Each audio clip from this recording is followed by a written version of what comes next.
안녕하세요. 전 주먹을 부르던 신우이 덕분에 이혼까지 하게 된 30대 여자입니다. 제가 이렇게 사연을 쓰게 된 이유는 제가 결혼과 이혼을 하며 겪었던 일을 애청자분들과 나누고픈 마음에 용기를 내보았어요. 지금은 물론 더없이 행복하지만 이혼 전 분노로 가득했던 제 이야기를 들어보실래요? 남편과 전 회사에서 만나 연인으로 발전해 결혼까지 이어진 사이였어요. 남편과 전 동갑이었지만 직급은 달랐어요. 전 또래보다 일찍 회사에 입사했고 남편은 공무원을 준비하다 취업했던 터라 저보다 직급이 아래였죠. 일머리가 좋진 않으나 남들보다 노력하고 성실해 보이는 남편의 모습에 하나 둘 신경을 써주다 보니 자연스럽게 연인 사이가 되었어요. 결혼하고 난 뒤 저는 부서가 다른 남편의 서포트를 해주었고 남편은 직장 내에서도 서서히 두각을 드러내며 인정을 받게 되었어요. 결혼 후 일도 잘 풀리고 마음도 편안해졌는지 남편은 언제나 다정했고 저흰 싸울 일이 없었죠. 생각해보면 연애 시절에도 싸운 적은 없었던 것 같아요. 거기에다 시골에 살고 계시는 어머님 아버님도 참 좋으신 분이었어요. 그 흔한 시댁 18번 곡이라는 손주 타령을 하시는 법도 없으셨죠. 오히려 신혼생활을 충분히 즐기고 2세 계획을 세우라며 저희의 라이프 스타일을 응원까지 해주셨어요. 전 그런 시부모님들을 보며 결혼하면은 잘했다고 생각했죠. 친구들을 보면 다들 은근슬쩍 들어오는 임신 압박 때문에 질식할 것만 같다고 아우성치는데 저희 부부는 말 그대로 행복한 신혼생활을 즐기고 있었으니까요. 단 한 가지만 빼고요. 바로 남편의 누나인 노처녀 시녀만 뺀다면 완벽 그 자체였어요. 전 결혼을 결심할 당시 청약에 당첨이 되었었는데 완공까지 기간이 애매해 남편과 시녀가 함께 살던 집에서 며칠 지내다 새 아파트로 들어가기로 했어요.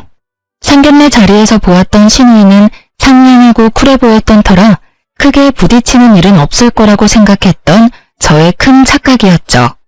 시누이는 어머님도 시키지 않는 시집살이를 시키기 시작하더군요. 아침 드라마에서나 보던 시집살이에 전 당혹스러움을 감추지 못했죠. 신혼여행에서 다녀온 후 처음으로 하는 출근날. 출근 준비로 바쁜 저를 시누이가 부르더라고요. 옳게, 옳게. 네, 형님, 왜 그러세요? 왜 그러긴, 아침은 언제 차려줄 거야? 네? 아침이요? 그래, 아침. 난 아침 꼭 먹고 출근해. 물론 상은이도 그렇고. 그러니까 얼른 아침 좀 차려. 참고로 나랑 상은이는 아침에 국물 꼭 있어야 하니까 국도 꼭 끓여줘. 아, 국은 맑은 걸로 부탁해. 아침부터 고춧가루 들어간 거 먹으니까 오전 내내 속도 아프고 배에서 소리도 나더라고. 제가 집에서 노는 사람도 아니고 아침밥을 대령하라니요. 참고로 전 아침밥을 먹지 않고 출근해요. 간혹 전날 저녁에 먹은 것이 부실했다 싶으면 편의점에서 간단히 해결하고 가고요. 거기에다 남편과 결혼 이야기가 오갈 때 약속했던 것이 있었어요. 자기야, 혹시 아침 먹고 출근해?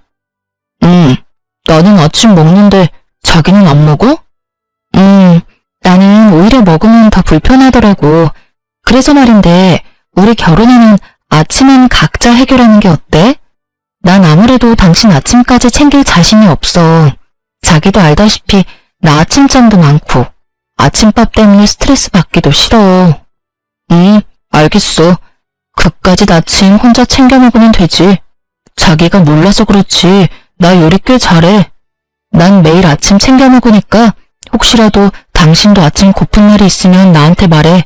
차리는 김에 당신 것도 차리면 되니까. 이렇게 호언장담하던 남편은 시누이와 저의 사이에서 눈치만을 살피더니 옷도 제대로 갖춰 입지 않고 먼저 출근을 해버리더라고요. 물론 늘 먹던 아침도 먹지 않더라고요. 저는 황당하고 화가 났지만 시누이의 닭달에 대충 아침을 차렸어요. 아침부터 싸우기도 싫었고 싸울 시간에 어제 먹은 찬들로 대충 차리는 것이 더 빠르다고 생각했으니까요. 저의 아침상을 받은 시누이는 뻔뻔하게 짝이 없게 반찬 투정까지 하더군요. 에이, 이게 뭐야. 죄다 어제 먹었던 거잖아, 옳게. 우린 한 번 먹었던 반찬은 안 먹어. 국도 마찬가지고. 그러니까 내일 아침은 좀 더 일찍 일어나서 차려줘. 아침에 하기 힘들면 자기 전에 만들어 놓고 자든가. 알겠지? 아, 노력해 볼게요. 그럼 저는 출근해 볼게요, 형님. 거기서 더 지체했다간 지각이 뻔했던 저는 대충 받아주고 출근을 했어요. 남편과 부서도 달랐고 저희 둘 다 그간 밀렸던 일 처리를 하느라 바쁜 탓에 회사에서 마주치지 못했어요. 그래서 전 아침에 있었던 일을 깜빡하고 있었죠. 오전 시간이 어떻게 흘러간 것인지 모를 정도로 일 처리를 하다 보니 점심시간이 되었더라고요. 팀원들은 식사를 하러 가고 밀린 업무 때문에 천천히 점심을 즐길 시간이 없었죠. 이런 상황을 대비해 아침에 사두었던 삼각김밥과 커피를 마시며 업무를 보고 있는데 신우이에게 문자가 오더라고요. 옳게, 저녁은 영포탕, 그리고 아침은 콩나물국이 좋겠어. 제 두 눈을 의심했어요. 제가 무슨 입주 가정부도 아니고 이게 무슨 짓일까 싶더라고요. 전 바로 남편에게 연락을 해 당장 저에게로 오라고 했어요. 점심시간이 다 끝나갈 때쯤에 나타난 남편은 배부르게 식사를 마치고 한 손엔 커피까지 들고서 나타났더라고요. 왜 이제 와? 내가 아까 전화해서 빨리 좀 오라고 했잖아. 빨리 오라고 했는데 주문 취소가 안 되잖아. 그래서 다 먹고 오느라 늦었어. 빨리 오려고 한 사람이 커피 살 시간은 있었나 봐? 오는 길에 샀지. 그런데 당신 무슨 일 있어? 왜 이렇게 까칠해? 무슨 일 많지. 무슨 일인데? 형님 진짜 왜 그러셔? 내가 형님 며느리야? 아침 차리라는 것도 짜증나는데 이것 좀 봐. 나한테 메뉴까지 정해주셨어. 내가 이딴 짓이나 하려고 당신이랑 결혼한 줄 알아?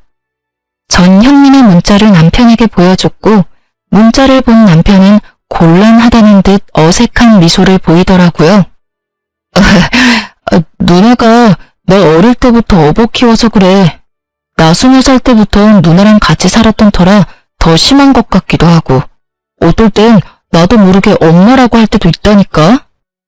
엄마 같은 소리 한다 진짜. 그래봤자 당신이랑 누나랑 8살 차이밖에 더 나?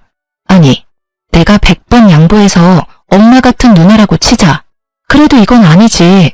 요즘 진짜 시어머니들도 며느리한테 아침 차리라고 하시는 분들 잘 없어. 이제 다들 며느리 눈치 본다고. 멀리서 찾을 필요도 없어. 어머님은 봐도 알잖아. 나한테 어머님이 뭐 시키시는 거 본 적 있어? 우리 엄마는 당신한테 뭐 안 시키지. 시킬 시간에 직접 하시는 게 빠르다고 생각하시니까. 그러니까. 그런데 형님은 왜 그러시냐고. 내가 당신한테도 안 차려주는 아침 형님한테 차려주게 생겼어? 그리고 당신은 아침에 그러고 도망가면 어떻게 해? 당신이 형님한테 한 소리 해줬어야지. 내가 어떻게 누나한테 뭐라고 해. 내가 조금 전에도 말했잖아. 누나가 어쩔 땐 더 엄마 같다고. 내가 누나한테 뭐라고 하면 우리 누나 얼마나 섭섭해하겠어. 그럼 난 당신 안중에도 없는 거야? 내가 섭섭해할 건 신경도 안 쓰여? 전 이런 문제는 확실히 하고 싶었던 터라 남편을 좀 몰아세웠어요. 제가 그렇게 나오자 남편은 하는 수 없이 아침은 자신이 하겠다고 하더라고요.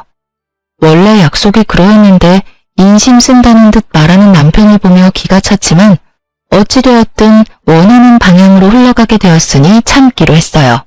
그렇게 전 저녁 식사를, 남편은 아침 식사를 맡게 되었어요. 남편과 저 두 사람이 살았어도 이렇게 분담을 하려고 했었으니 큰 불만은 없었어요. 그날 저녁 전 연포탕을 포장해 집으로 돌아갔어요. 맞벌이 하시는 분들은 아시겠지만 퇴근해서 장까지 보고 연포탕을 언제 만들어서 언제 먹겠어요? 그렇게 연포탕이 드시고 싶다고 하니 포장이라도 해서 가는 수밖에요. 하지만 신우이는 사오는 정성은 정성도 아니라 생각하는지 툴툴거리기 시작했고 남편은 또 저에게 혼나겠다 싶었는지 슬쩍 제 편을 들어주었어요. 연포탕이 얼마나 간단한 건데 그냥 올케가 퇴근하고 와서 직접 만들면 되지. 그러는 누나도 연포탕은 못 만들잖아.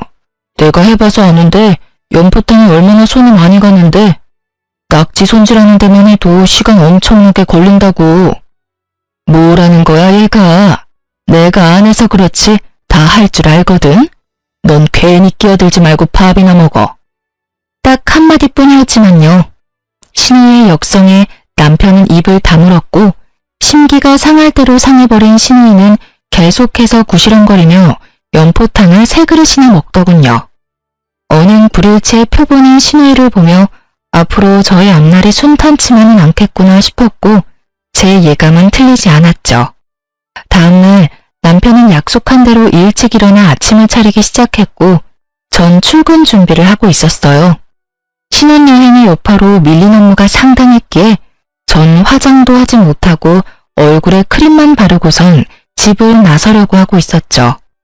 그 순간 남편이 아침을 준비하는 모습을 본 신우이가 화를 내며 저를 불러 세우더라고요. 야, 너 지금 뭐 하는 짓이야? 응? 너 아침 차리잖아. 네가 그걸 왜 해? 올케, 이리 좀 와봐. 못 들은 척하기엔 신우이의 목소리가 너무 컸던 터라 일단 전 신발을 벗고 집으로 들어갔어요.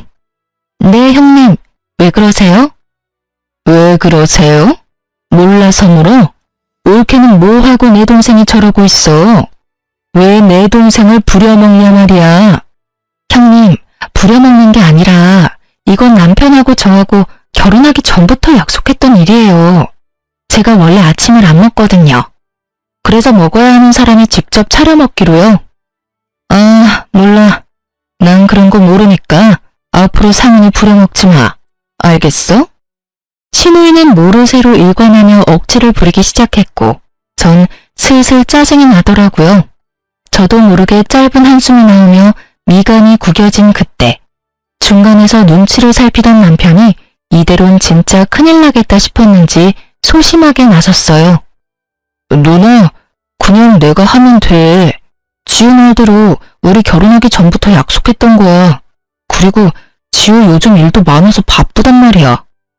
바쁘면 아침에 좀 더 일찍 일어나서 밥 차리고 출근하면 될 거 아니야. 그리고 일은 혼자 하니? 너도 하고 나도 해. 혼자 바쁜 척은? 그게 지우가 요즘 내 일도 봐주고 있어서 더 바빠졌어. 그러니까 그냥 내가 할게. 누나가 이해 좀 해주라. 응?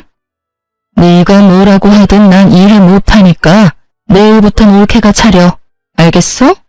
아침부터 남편 손에 물 묻히지 말란 말이야. 대화가 전혀 통하지 않는 신우이와 더는 입씨름할 시간이 저에겐 없었고 전 그냥 알겠다고 하고 출근을 해버렸어요. 정말 별 생각이 다 들더라고요. 혼인신고하기 전에 이혼해야 하나부터 이런 일로 이혼까지 해야 하나까지. 긴 고민 끝에 내린 결론은 조금만 더 참자였어요. 이혼은 정말 말도 안 되는 것 같았고 정 안 되면 분가를 하면 되는 일이었으니까요. 그까지 닥친 사려주자 싶었죠. 하지만 신우이는 저의 인내심을 실험이라도 하는 듯 저를 못살게 굴기 시작했어요. 40이 다 되어가는 나이에 어디서 남자를 그렇게 만나는지. 거짓말 조금 보태서 하루 건너 하루씩 남자가 바뀌는데 정말 미칠 것 같았어요. 신우이의 애인이 바뀌는데 왜 제가 미치느냐고요? 헤어질 때마다 저에게 화풀이를 했으니까요. 오죽했으면 전 신우이의 발걸음 소리만 듣고도 신우이의 기분을 알 수 있는 상태까지 되었어요. 그날도 방문을 탁 닫고 걸어오는 신우이의 발걸음 소리가 예사롭지 않더라고요. 하필 왜 주말인지 출근한다고 도망가지도 못하니 꼼짝없이 당하겠구나 싶었죠. 아니나 다를까 신우이는 소파에 앉아 TV를 보던 제 앞에 서서 팔짱을 끼더라고요. 왜 그러세요, 형님? 하실 말씀 있으세요? 올케, TV 소리 좀 줄여줄래? 주말엔 집에서 좀 쉬고 싶은데 TV 소리 때문에 잠을 잘 수가 없잖아. 아, 그래요? 죄송해요. 전 또 무슨 트집이 잡힐지 몰라 그냥 사과를 하며 전원을 꺼버렸고 시비가 더 걸고 싶었던 신우는 전원을 껐다고 트집을 잡아댔어요. 소리만 줄이랬지 아예 끄라고 했어? 올케는 왜 그래? 왜 날 TV도 못 보게 하는 못돼 먹은 신이 이러면 안 되냐고. 모처녀 히스테리 무섭다고 하더니 정말 경험해보니 장난 아니더라고요. 반찬 투정은 기본이고 바닥에 머리카락 떨어지니 집에선 머리를 풀지 말라고 하질 않나. 자신이 보는 앞에선 남편과 애정 표현도 자제해달라고 하더니 이젠 하다못해 TV 끄는 것까지 트집을 잡으니 이성의 끈이 확 끊기더라고요. 형님, 진짜 저한테 왜 그러세요? 제가 웬만하면 그냥 참으려고 했는데 해도 너무하시네요. 제가 무슨 동네북도 아니고 왜 계속 트집을 못 잡아서 안달이냐고요. 트집? 내가 트집을 잡았다고? 내가 언제? 잡힌 트집이 워낙 많아서 저도 일일이 말씀 못 드리니까 혼자 곰곰이 생각해 보세요. 전 피곤해서 이만 들어가 볼게요. 전 신우의 얄미운 모르쇠 공격이 나오기 전에 말을 끊고 방으로 들어와 버렸어요. 씩씩거리며 방으로 들어온 저를 본 남편이 무슨 일인지 말하지 않아도 알겠다는 듯 제 눈치를 살피더라고요. 그 모습을 보는데 더 열이 받았어요. 이런 일은 남편이 나서 중재를 해줘야 하는 것이 맞는 거 아닌가요? 남편은 신우에게 한 소리를 들은 이후 중재는커녕 방관자가 되었고 일은 벌어진 후에나 눈치를 살피는 남편이 얄밉더라고요. 누나가 또 뭐라고 그래? 알면서 왜 물어? 이젠 TV 볼륨 가지고 트집 잡더라니까. 그래서 내가 그냥 미안하다면서 TV 끄니까 또 왜 끄냐고. 왜 못돼 먹은 신우에 만드냐고 따지시는데 내가 화가 나겠어 안 나겠어? 당연히 화가 나지. 우리 누나 진짜 왜 그러니 모르겠네. 나 도저히 안 되겠어. 그냥 우리 나가서 살자. 나 진짜 이러다 정신병 걸릴 것만 같아. 에이, 요즘 월세가 얼만데 당신이 조금만 더 참아주면 안 돼? 더 참을 수 있었으면 말도 안 꺼냈어. 월세가 얼마나 들든 난 나가야겠다고. 싫으면 당신은 여기서 당신 누나랑 같이 살아. 난 원룸이라도 얻어서 나갈 테니까. 싫은 소리만 했어도 이렇게까지 딱 잘라 말한 적이 없던 저였기에 남편도 드디어 상황의 심각성을 깨달은 듯 했습니다. 저에게 며칠만 기다려주면 자신이 단호하게 말하겠다고 하더라고요. 전 진짜 마지막이라 생각하며 남편의 말을 믿어보기로 했어요. 집안에는 찬바람이 불었고 한동안 조용하던 신우이가 아침에 먹다 말고 저를 부르더라고요. 남편은 그때만 기다린 사람처럼 신우이의 말을 자르곤 단호하게 말했어요. 올케, 오늘 누나, 제발 그만 좀 해. 내가 뭘 했다고 그만을 해? 또 지우한테 뭐라고 하려고 그러는 거잖아. 지우 좀 그만 괴롭혀. 지켜보는 나도 이렇게나 힘든데 당하는 지우는 오죽하겠어? 내가 누나 때문에 지우 볼 낯이 없어. 지금도 봐봐. 아침부터 신우이 밥 차려준 올케가 어디 있다고 또 뭐라고 하려고 그래? 짜든 싱겁든 고맙다고 하고 그냥 좀 먹어주면 안 돼? 얘가 아침부터 생사람 잡네? 난 올케한테 국 맛있다고 말하려고 했어. 왜 오버하고 난리래? 그랬어? 이게 다 누나 탓이잖아. 오죽하면 내가 이러겠어? 누나가 이 사람 쥐잡듯 잡으니까 나는 당연히 또 혼내려나 보다 했지. 하여튼 이제 좀 자제 부탁해. 누나도 소중한 가족이지만 지우도 소중해. 그러니까 누나도 소중히 대해줘. 아이고, 알겠으니까 얼른 밥 드세요. 올케, 내가 요즘 좀 심했지? 섭섭했으면 풀어. 앞으로는 나도 조심할게. 네? 아, 네. 갑자기 단호해진 남편도 놀라웠지만 순순히 인정하며 숙이고 들어오는 신우이가 더 놀라웠어요. 갑자기 변해버린 신우이의 태도엔 이유가 있었더라고요. 그건 다들 예상하시듯이 남자가 생긴 것이었어요. 그것도 무려 10살 차이가 나는 남자요. 평소 신우이의 스타일은 문자보단 전화를 선호하는 스타일이었는데 웬일인지 문자를 보고 웃고 있더라고요. 그 모습이 생소해 제가 물었어요. 형님, 무슨 연락이길래 그렇게 웃으세요? 아, 이거? 나 사실 결혼하고 싶은 남자가 생겼어. 헉, 정말요? 어떤 남자이길래 우리 형님 마음을 사로잡았대요? 그게 10살 연하야. 네? 10살이요? 와, 어떻게 만나셨는데요? 그게 술집에서 어쩌다 보니 합석하게 돼서 만나게 됐어. 외국에서 일하다가 한국 들어온 지 얼마 안 됐다고 하더라고.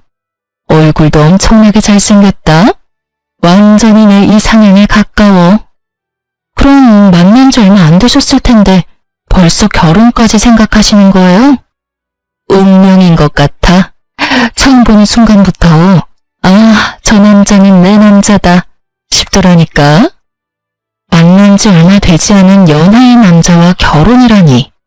그건 좀 아니지 않나 하는 생각이 들었지만 굳이 입 밖으로 꺼내진 않았어요. 그저 저에게 괜한 불똥만 튀지 않길 바라고 바랄 뿐이었죠. 아파트 입주도 코앞으로 다가왔고 이때껏 버틴 것이 아까워서라도 더는 신우이와 부딪히고 싶지 않았어요. 하지만 신우이는 이런 제 각오를 차분히 짓밟더라고요. 트집이 사라진 신우이는 이제 다른 방법으로 제 인내심을 실험하기 시작했어요. 그날은 오랜만에 남편과 밖에서 오붓하게 저녁을 먹기로 한 날이었어요. 그날따라 옷이고 가방이며 왜 그렇게 찾는 것마다 보이지 않는지 신경질이 다 나더라고요. 어디 갔지? 오늘 진짜 무슨 날인가? 왜 이렇게 찾는 것마다 없지? 왜? 못 찾는데? 왜 있잖아. 내 하얀색 원피스랑 노란색 가방. 당신이 그거 입었을 때 제일 예쁘다고 해서 오늘 입으려고 했는데 아무리 찾아도 안 보여. 옷하고 가방에 발이 달렸을 리도 없을 텐데 왜 안 보이지? 그러게. 없으면 오늘은 다른 거 입어. 당신은 뭘 입어도 예뻐. 예약 시간은 다가오고 마음은 급해졌어요. 원하는 옷이 보이지 않아 짜증이 났지만 오랜만에 하는 데이트에 더는 기분을 망치고 싶지 않아 다른 옷을 입고 화장대 앞에 앉았어요. 오늘 왜 이러지? 립스틱도 없어. 아끼는 립스틱도 보이지 않자 이상하다는 생각이 확 들더라고요. 혼란에 빠져있는 그때 신우이가 콧노래를 부르며 집으로 들어왔고 전 설마 하는 마음으로 거실로 나갔어요. 정말 설마가 사람을 잡더라고요. 네, 맞습니다. 신우이는 제 옷을 입고 가방을 어깨에 메고선 립스틱까지 가지고 외출했던 것입니다. 물론 저에게 묻지도 않고요. 어떻게 생각하면 별거 아닐 수도 있지만 이때껏 당한 것이 있어서 그런지 눈이 다 뒤집히게 화가 나더라고요. 남편은 어찌할 바를 몰라 발만 동동 굴리며 제 눈치를 보더군요. 전 끓어오르는 화를 최대한 누르고 조심스럽게 말했어요. 형님, 지금 입고 있는 옷, 제 옷 맞을까요? 쇼핑 좀 해야지. 나가려고 보니까 입을 게 마땅치 않아서 올케 옷 좀 빌려 입었어. 옷에 맞는 가방도 없길래 가방도 좀 쓰고. 다음부턴 이러지 말아주세요. 최소한 미리 말씀이라도 해주세요. 저도 오늘 입고 나가려고 했는데 안 보여서 한참을 찾았어요. 부탁 좀 드릴게요. 누가 누구한테 부탁해야 하는 상황인지. 어쨌든 전 최대한 좋게 말하려고 했었지만 받아들이는 신우이는 그렇지 않았죠. 방귀 낀 놈이 성낸다더니 그 말이 딱 맞더라고요. 신우이는 제 말이 끝나기도 전에 신경질적으로 가방을 내던지고 입고 있던 옷까지 벗는 신용을 하더군요. 남동생이 보고 있었으니 차마 진짜 벗을 수는 없었는지 원피스 뒤 지퍼를 내리다 멈추곤 저에게 고래고래 소리를 질렀습니다. 이까짓 옷이랑 가방 줘도 안 해. 이까짓 거 얼마나 한다고. 제가 어디 가서 할 말 못하고 그런 사람이 전혀 아닌데 너무 황당하니 말문이 턱하고 막히더라고요. 제가 아무 말도 하지 않고 있자 저를 쏘아보던 신우이는 방으로 신경질적으로 들어가 버렸습니다. 폐악에 가까운 신우이를 보고 있자니 남편과 데이트할 마음도 싹 사라졌고 전 그대로 방으로 들어와 깊은 고민에 빠졌어요. 쉬는 내내 머리털을 다 뽑아야 하냐 말아야 하느냐는 고민이요. 그런 고민도 잠시 결국 한 번 더 참기로 마음먹었어요. 곧 시집을 간다니 그때까지만 죽은 듯이 참고 살지 싶었네요. 지금 생각하면 그때 머리털을 다 뽑아놨어야 했는데 그땐 남편을 사랑했기에 더 큰 분란을 만들고 싶지 않은 마음이 더 컸던 것 같아요. 미련스럽고 바보같이 말이에요. 거기에다 남편도 이때까진 저의 마음을 헤아려 주려고 노력했고요. 여보, 내가 당신한테 면목이 없네. 미안해. 내가 대신 사과할게. 정말 미안. 아휴, 당신도 힘들지? 중간에서 두 여자 눈치 살피느라. 나도 당신 생각해서 조금만 더 참자 싶은데 막상 형님 저러는 거 보면 그게 맘처럼 잘 안 돼. 아니야. 당신 오늘 충분히 참았어. 사실 난 아까 누나 들어오는데 당신 옷 입고 가방까지 든 거 보는데 아, 오늘 진짜 큰일 나겠구나 싶었다니까. 그런데 당신이 참는 거 보면서 내가 얼마나 미안하고 고마운지. 다시 한번 미안해, 여보. 그리고 참아줘서 고마워. 내가 우리 둘이 살게 되면 진짜 여왕님처럼 모시고 살게. 이렇게까지 하는 남편을 보니 화도 좀 가라앉는 것 같았어요. 그리고 신혜이가 화까지 내며 그렇게 호언장담했으니 다신 제 물건을 건드리는 일은 없겠지 했죠. 그래서 그 이후엔 그런 일이 없었냐고요? 전혀요. 신혜이는 정말 제 예상을 훌쩍 뛰어넘는 사람이었어요. 그날 이후부턴 제 눈에 띄지 않게 제 물건을 사용하기 시작했어요. 왜 그런 거 있잖아요. 제가 뒀던 자리가 아닌 다른 곳에서 제 물건이 있다든지 제가 모르는 얼룩이 묻어 있다든지 분명 신의 짓이 분명했지만 확실한 증거가 없는 그런 상황이 계속되었어요. 그래서 전 신의가 발뺌할 수 없도록 요수를 생각해냈죠. 저는 덫을 놓았고 이제 신의가 덫에 걸리길 기다렸어요. 얼마나 지났을까요? 도저히 참을 수 없는 일이 일어나고야 말았습니다.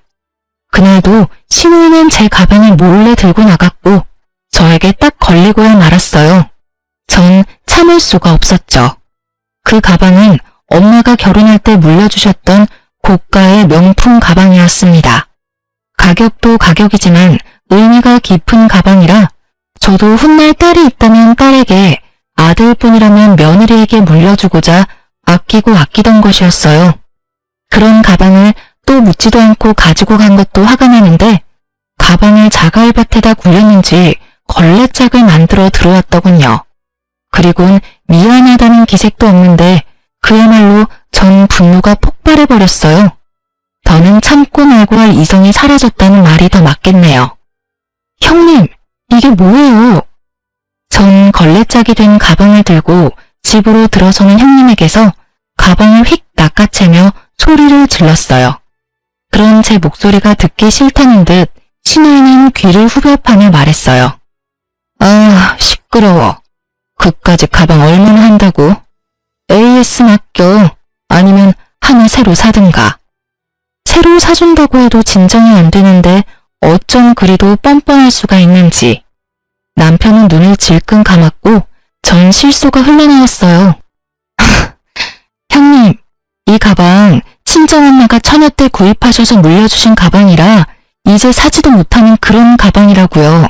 그리고 설사 다시 살 수 있다고 한들 걸레짝 만들어 온 건 형님인데 왜 제가 사요? 형님이 사주셔야죠. 참나, 난 또 새 가방이라도 되는 줄 알았네. 그래, 내가 물어줄게. 얼마면 돼? 한 100만 원 하면 돼? 100만 원이요? 형님이 방금 말씀하셨다시피 그 가방 컨디션이 새 것과 다름없었는데 그게 고작 100만 원일까요? 무려 샷된 가방인데? 형님이 가지고 계신 짝퉁 생각하시면 안 되죠. 물어주신다고요? 그래요, 물어주세요. 지금 중고 시세로 다 빼고 가방 가격만 받아도 1000만 원은 좋게 넘을 텐데 가족이니까 뒷단위 빼고 1000만 원만 받을게요. 제 계좌 문자로 보낼 테니 당장 입금해주세요. 뭐? 1000만 원? 뭐 이렇게 장난해? 지금 제가 장난하는 걸로 보이세요, 형님은? 아, 아니, 그냥 똑같은 S급으로 사면 아무도 모르겠구만. 그리고 그렇게 비싼 가방을 왜 아무렇게 놔둬? 나는 그냥 눈에 보이니까 빌려갔던 거지. 아무렇게나 두다니요. 옷방 제일 깊숙한 곳에 더스트에 박스까지 해서 넣어뒀는데요. 그리고 형님, 입은 삐뚤어졌어도 말은 바로 하셔야죠.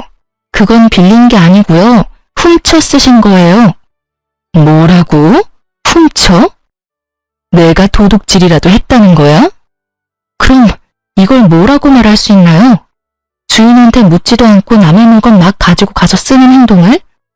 몰래 훔쳐가서 썼으면 깨끗하게라도 쓰시던가. 걸레짝을 만들어서 가지고 왔으면서 어쩜 사과 한마디가 없으세요? 사과는커녕 왜 그렇게 당당하신 거냐고요. 이년이 진짜? 너 말 다 했어? 언성은 높아지고 자칫 몸싸움으로 번질 수도 있는 상황이 되자 도저히 안 되겠는지 남편이 나섰어요. 둘 다 그만 좀 해, 제발. 누나는 당장 이 사람한테 사과해. 그리고 당신도 도둑질이라고 한 건 심했어. 내가 뭐 가족끼리 가방 좀 들고 나간 게 그렇게 큰 죄야? 이 사람이 자기 물건 함부로 쓰는 거 싫다고 말했었잖아. 저번에도 그 난리를 피웠으면서 또 왜 이랬어? 이 사람 말대로 몰래 가지고 나갔으면 깨끗하게 쓰고 뒀어야지. 이게 뭐야? 다 망가뜨려서는. 너까지 이럴 거야? 니까 가방이 뭐라고? 네가 나한테 이럴 수가 있어? 내가 너한테 어떻게 했는데? 너 장가 가더니 변했어. 매번 마누라 편만 들고 내가 너 이럴 때마다 얼마나 섭섭한 줄 알아? 급기야 신우이는 눈물을 짜내기 시작했고 멍청한 남편 눈은 신우의 역성을 들기 시작했습니다. 결국 신우이와의 다툼은 남편과의 싸움으로 번져버렸죠. 누나, 울어? 뭐 이런 일로 울고 그래. 당신 얼른 누나한테 사과해. 뭐? 나더러 지금 뭘 하라고? 사과. 당장 무릎 꿇고 싹싹 빌어. 누나가 아무리 잘못했어도 그렇지 도둑으로 모는 건 당신이 잘못했어. 얼른 누나 울잖아. 내가 기가 막혀서 진짜? 당신 눈에는 당신 누나 우는 것만 보이고 내 억장 무너지는 건 안 보이나 봐. 무릎 꿇고 싹싹 빌어야 할 건 내가 아니라 형님이라고. 상황 파악이 그렇게는 안 돼? 도대체 그까짓 가방이 뭐라고 일을 이렇게까지 키우는 거야? 내가 지금 가방 하나 때문에 이러는 걸로 보여? 물론 시작은 가방이었지. 그런데 당신도 눈이 있고 귀가 있으면 다 보고 들었을 거 아니야. 형님이 나한테 어떻게 했는지. 형님이 나한테 진심 어린 사과 한마디만 했었어도 나 이렇게까진 하지 않았을 거야. 그런데 형님은 오히려 내 탓만 하기 바쁘잖아. 이 가방이 어떤 의미인지 당신도 뻔히 잘 알면서. 그런데 나한테 싹싹 빌으라고? 난 죽어도 못해. 1,000만 원? 그깟 1,000만 원 주면 되는 거야? 그러면 다 끝나는 거지? 돈은 당연한 거고 형님이 나한테 제대로 사과할 때까지 끝은 없으니까 그런 줄 알아. 그리고 더는 이딴 집구석에서 1초도 있고 싶지 않아. 난 친정가 있을 테니까 당신도 나 따라가든지 당신 누나랑 여기 있던지 당신 알아서 해. 말 그대로 했어요. 전 더는 1초도 그 인간들과 한 공간에 있고 싶지 않았고 대충 짐을 싸 친정으로 가버렸어요. 짐까지 싸서 등장한 저를 본 친정 부모님들은 많이 놀라셨고 전 조금 진정이 되면 다 설명해 드릴 테니 기다려달라고 부탁드렸죠. 한순간 욱하는 마음에 이런 행동을 하는 딸이 아니란 걸 누구보다 잘 아는 부모님은 알겠다고 하시며 집냄새가 가득한 이불을 내어주셨어요. 그 이불을 덮는데 왜 그렇게 눈물이 나는지 서럽더라고요. 누군가에게는 그깟 가방, 옷, 물건일 수도 있지만 저에겐 소중했으니까요. 거기에다 남편 생각해서 이때껏 참아온 것이었는데 그런 남편마저 저를 질책하고 나서니 더욱 서러웠어요. 그렇게 울고 있는데 어머님에게 전화가 왔어요. 여보세요? 어머님. 아가, 방금 네 시누이랑 통화했어. 많이 속상했지? 내가 아주 혼구멍을 냈어. 어쩜 철이 없어도 그렇게 나오는지. 아니에요, 어머님. 저도 좀 참았어야 했는데. 네가 오죽했으면 그랬을까? 내가 널 모르니? 들어보니 사돈께서 물려주신 거라며. 그렇게 의미가 깊은 물건인데 다 망가졌으니 얼마나 속상했을 거야. 네 계좌로 가방값 보냈어. 돈으로 해결될 문제가 아니란 걸 잘 알지만 시엠이 마음이라 생각하고 받아. 괜찮아요, 어머님. 한두 푼도 아니고 그 비싼 걸. 한두 푼이 아니니까 더 받아야지. 이런 문제는 확실히 하고 넘어가야 해. 이렇게 한다 해도 네 마음이 완전히 풀리지 않을 거란 걸 잘 안다. 친정에 있다고?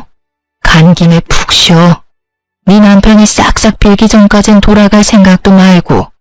알겠니? 감사해요, 어머님. 감사하긴. 내가 미안하구나, 아가.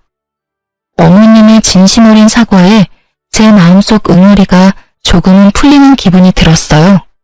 그 기분도 오래가진 않았지만요. 며칠 뒤 남편은 친정으로 찾아와 싹싹 빌었고 전 일단 신우이가 기다리는 집으로 돌아갔어요. 저만의 계획이 있었거든요. 신우이는 집으로 돌아온 저에게 진심을 담은 척 사과를 했고 저 역시 진심을 받은 척 사과를 받아주었어요. 신우이는 10살 어린 남자친구와 결혼하기로 했다며 상견례 날짜가 잡혔다고 하더라고요. 남편이 저에게 싹싹 빈 것도 신우이의 사과도 다 이유가 있었던 것입니다. 저도 대충 눈치채고 있었던 사실이라 화도 나지 않더군요.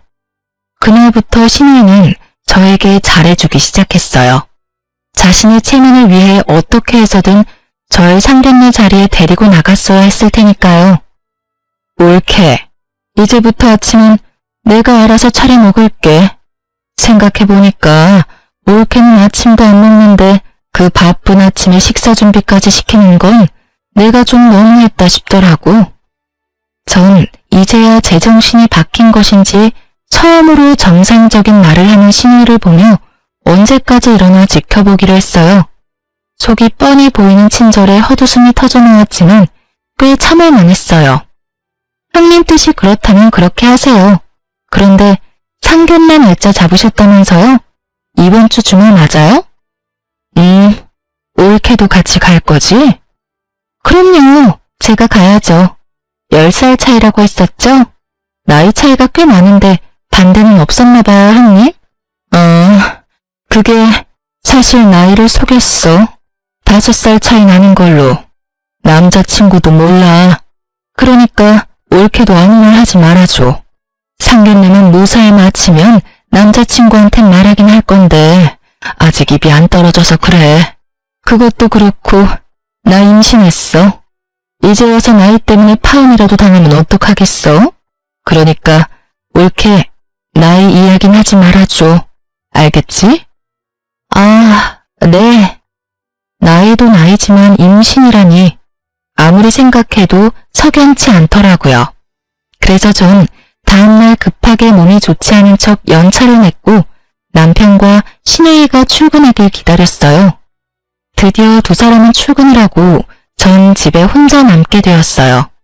전 신우이의 방을 뒤져 산모 수첩과 초음파 사진을 찾아냈고 충격적인 사실을 알게 되었죠. 주수와 날짜를 확인해 보니 신우이 뱃속의 아기, 지금 남자친구의 아기가 아니더라고요. 분명 전 남자친구의 아기였어요. 참 대단하다 싶었네요. 언젠가는 밝혀질 텐데 겁도 없이 이런 걸 속이다녀. 뒤늦게 안 사실인데 신우이는 전 남자친구와 헤어지고 지금 남자친구와 만날 무렵 이 사실을 알았고 남자친구를 놓치고 싶지 않은 욕심에 이런 엄청난 거짓말을 했다고 하더라고요. 뻔뻔하다고 해야 할지 무섭다고 해야 할지 하여튼 시간은 흘러 주말은 다가왔고 전 평소와는 다르게 힘껏 꾸몄어요. 머리도 하고 메이크업도 받았죠. 아주 값비싼 옷도 한 벌 사입었네요. 신우이의 상견례 날이 저에게도 중요한 날이었으니까요. 와, 옳게. 다른 사람 같아. 너무 단아하고 고급스러운 게 사모님 같아. 올케 덕분에 내 기가 다 사는데? 고마워, 올케. 이렇게까지 신경 써줘서. 그러게, 당신 오늘 정말 예쁘다. 그래? 그래요? 오늘이 어떤 날인데 제가 신경 써야죠. 어머님, 아버님은 좀 늦으신다던데. 저희 먼저 들어갈까요? 어깨에 힘이 한껏 실린 신우이는 신난 손길로 예약한 방문을 열었고 그곳엔 신우이의 남자친구만 덩그러니 있었어요. 자기야, 언제 왔어? 연락하지? 헉, 그런데 왜 혼자야? 그게 누나가 왜 내 여자친구랑 같이 와? 저를 보며 누나라고 부르는 신우이의 남자친구. 맞습니다. 10살 어린 신우이의 남자친구는 바로 제 친동생이었습니다. 저랑 2살 차이 나는 남동생은 대학교 졸업 후 유명 증권사에 바로 취업이 되었고 해외 지사 파견을 받아 이때껏 해외에서 근무하다 국내로 들어온 지 6개월도 채 되지 않았었죠. 남편과 연애할 때도 코로나가 한창 심했을 때라 남편도 동생 얼굴을 보지 못했고 상황이 그러해 제 결혼식에도 물론 오지 못했으니 신우이도 동생인 줄 몰랐던 거죠. 지금 생각하면 신우이에게 참 고마워요. 하필 제가 가장 아끼는 가방을 들고 나가 걸레짝을 만들어주는 바람에 제가 친정으로 갈 수 있었고 친정에서 남동생과 신우이가 함께 찍은 단 한 장의 사진을 조르고 졸라 볼 수 있었으니까요. 평소에 사진 찍는 걸 정말 싫어하는 남동생인데 신우이가 억지로 찍은 사진이라고 하더라고요. 그 정도 얼마나 고마운지. 그 덕분에 제가 이 모든 사실을 미리 알고 계획을 세울 수 있었으니까요. 아, 물론 동생 얘기도 말하지 않았어요. 미리 알려야 하나 생각도 했지만 신우이가 눈치라도 챈다면 또 무슨 변명을 하며 빠져나갈지 모르는 일이었으니까요. 모든 일은 제 계획대로 되었고 신우이의 표정은 절망 그 자체였어요. 누나라니? 이게 다 무슨 소리야, 올케? 내 남자친구랑 아는 사이야? 네, 형님. 제 남동생이에요. 참, 이런 우연이 다 있네요. 그렇죠, 형님? 올케, 그게 말이야. 아, 진짜 어떡해. 그냥 내가 다 잘못했어. 전부 다. 나 좀 받아주면 안 될까? 내가 진짜 잘할게, 응? 무릎을 꿇고 싹싹 비는 형님과 지금 일어나는 모든 상황이 이해되지 않는 동생. 전 이 모든 상황을 한 번에 정리할 수 있는 증거를 형님에게 던지며 말했어요. 형님 같으면 받아주시겠어요? 10살을 5살이라고 속인 것도 모자라서 뱃속의 아기도 제 동생 자식이 아니잖아요. 하나부터 10까지 다 거짓말 투성인 형님을 형님 같으면 동생이랑 결혼하게 두겠어요? 형님은 바닥에 힘없이 떨어진 산모 수첩과 초음파 사진을 후다닥 감추었지만 이미 늦은 일이었어요. 이게 다 무슨 소리야, 누나? 그럼 뱃속의 아기가 내 아기가 아니란 말이야? 그래서 오늘 엄마 아빠도 없이 혼자 오라고 한 거였어? 미리 말했어야 했는데 미안해. 넌 작은 일도 얼굴에 다 티가 나니까 미리 말할 수가 없었어. 진짜 미안해. 그러니까 나이도 5살 많은 게 아니라 10살이 많고 애도 내 애가 아니란 이 말이네? 그러면서 뻔뻔하게 결혼해주지 않으면 죽는다고 협박까지 했어? 어쩐지 테스트 기능 보여주면서 초음파 사진은 안 보여주는 게 이상하다 싶었어. 이 정도면 사기야, 사기. 모든 사실을 알게 된 동생은 충격이 큰 듯 비틀거리며 소리를 질렀고 신우이는 동생에게 몸을 돌려 빌기 시작했어요. 자기야, 내가 잘못했어. 처음부터 속이려는 건 아니었는데 자기를 너무 사랑해서 놓치고 싶지 않았어. 나 한 번만 용서해주면 안 될까? 이 아기 자기가 싫다고 하면 당장 지울게. 나 수술하면 돼. 그걸 지금 말이라고 해? 수술을 하든 말든 네 마음대로 하고 다신 나한테 연락하지 마. 다신 그 뻔뻔한 낯짝 보고 싶지도 않으니까. 당장이라도 경찰서에 가서 고소하고 싶은데 그동안 만났던 정을 생각해서 참는 거야. 알겠어? 아, 누나, 나 먼저 가볼게. 집에서 봐. 동생은 그렇게 자리를 떠났고 신우이도 동생을 따라가 버리더군요. 동생을 따라가지 못하게 신우이를 붙잡고 싶었지만 저에겐 아직 남은 문제가 있었기에 신우이는 동생에게 맡기기로 했어요. 이제 남은 것은 남편에게 복수하는 것이었어요. 전 남편을 노려보았고 남편은 그저 저에게 험한 말을 쏟아내기 시작했어요. 당신 미쳤어? 꼭 이렇게까지 해야 했어? 당신만 입 다물면 다 해결될 일이었잖아. 해결? 넌 하늘이 무섭지도 않아? 그러다 천벌받아. 그리고 너 같으면 네 동생이 인생 나락으로 가는 꼴 보고만 있을 수 있어? 나락? 말이 심한 거 아니야? 심한 건 너희 남매들이지. 네 누나도 누나지만 네가 어떻게 나한테 이럴 수가 있어? 내가 뭐, 내가 지금 누나 편 들었다고 이래? 그럼 내가 여기서 누나 편을 들지 당신 편이라도 들어줄 줄 알았어? 아직도 상황 파악을 하지 못하고 쉰 소리나 하는 남편에게 당장 휴대전화를 내밀어 영상을 보여주었고 말 그대로 잿빛 얼굴이 되더라고요. 그 영상은 저희 집 안방과 옷방에 설치된 홈 CCTV 영상이었어요. 신혜이가 제 물건을 몰래 쓰는 것이 분명한데 증거가 없어 답답했던 저는 증거를 잡을 요령으로 CCTV를 설치했던 것이었습니다. 물론 남편에게 지나가는 말로 설치해야겠다고 언급했었는데 제 말은 귓등으로도 안 듣더니 설치한 줄도 모르더라고요. 친정에서 어머님의 전화를 받은 전 CCTV가 떠올랐고 녹화된 영상을 통해 남편의 검은 속내를 알고 오늘의 계획을 세웠던 것이었어요. 그렇게 녹화된 영상 속엔 옷방 안에서 나눈 둘의 대화가 버젓이 들리더라고요. 너 괜찮아? 올케는 친정에 갔어? 뭐 그런 일로 짐까지 싸서 쪼르르 친정을 간다니? 하여튼 너 진짜 여자 잘못 만났어. 가방 빌려줬다. 좋게 생각하면 될 일을 뭘 쪼잔하게 화까지 내는지 원? 내가 저기 저 가방도 쓴 줄 알면 올케 진짜 이혼하겠다고 개거품 물고 찾아오겠네. 누나, 그러게 내가 조심 좀 하라고 했잖아. 모르는 척하는 거지. 집사람 다 알고 있다고. 내가 그렇게까지 말했는데 하필이면 장모님이 주신 가방을 그 꼴을 만들어서 가지고 오냐? 몰라. 남자친구랑 다투는 바람에 열받아서 화풀이 한다고 던졌는데 하필 손에 들린 게 가방이었어. 바닥에 돌도 많았고. 나라고 이렇게 될 줄 알았겠어? 이제 어떡할 거야? 저 사람 저대로 두면 누나 상견례는 어쩌려고. 어떻게든 오게 해야지.